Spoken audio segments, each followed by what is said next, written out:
மெய்யழகன் திரைப்படத்துல இன்னைக்கு ஆடியோ லான்ச்ல இருக்கும், அதுவும் கோவை மாநகர்ல. ரொம்ப சந்தோஷமா இருக்கு. இது ரொம்ப ரொம்ப ரொம்ப எதிர்பார்த்த ஒரு திரைப்படம். 2Dயோடையும் இணைஞ்சு இது 3வது 4வது படம் பண்ணிட்டு இருக்கேன். அண்ட் பிரேம் சரோடைய அடுத்த திரைப்படம் 96ல அவரோட இணைஞ்சு ஒர்க் பண்ணேன்.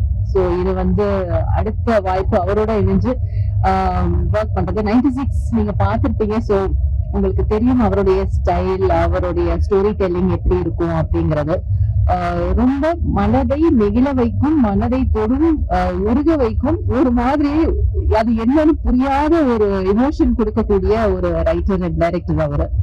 ஸோ 96 நம்ம எல்லாருக்குமே அது ஒரு very close to the heart movie. So கண்டிப்பா மெய்யழகனும் அந்த கேட்டகரியில தான் வரும். ஏன்னா இது ஒரு டிஃப்ரெண்ட் டைப்பான ஒரு எமோஷனை அவர் எக்ஸ்ப்ளோர் பண்ணியிருக்காரு. அண்ட் நிஜமா அந்த ஸ்கிரிப்ட் முழுக்க நான் படிச்சப்பவே அது ரொம்ப நெகிழ்வாவே இருந்தது.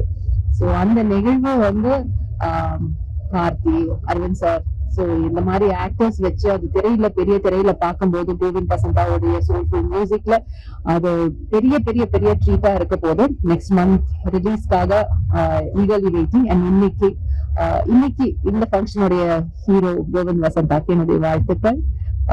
Please support our movie. And கண்டிப்பா நீங்க இது ரொம்ப ரொம்ப என்ஜாய் பண்ணி மனசுக்கு ரொம்ப க்ளோஸா வச்சுக்கக்கூடிய ஒரு திரைப்படமா அமையும். தேங்க்யூ. அது சொல்லலாமான்னு தெரியலையே, இன்னும் இயக்குனர் வரல, ஒரு பெர்மிஷன் கிடைக்கல. நான் கேட்க மறந்துட்டேன் சொல்லலாமா என்னன்னு. படத்துல ஒரு நல்ல ரோல் வருவேன். பாதகம் செய்பவரை கண்டால் நாம் பயங்கொள்ளலாகாது பாப்பா, மோதி மிதித்து விடு பாப்பா, அவர் முகத்தில் உமிழ்ந்து விடு பாப்பா.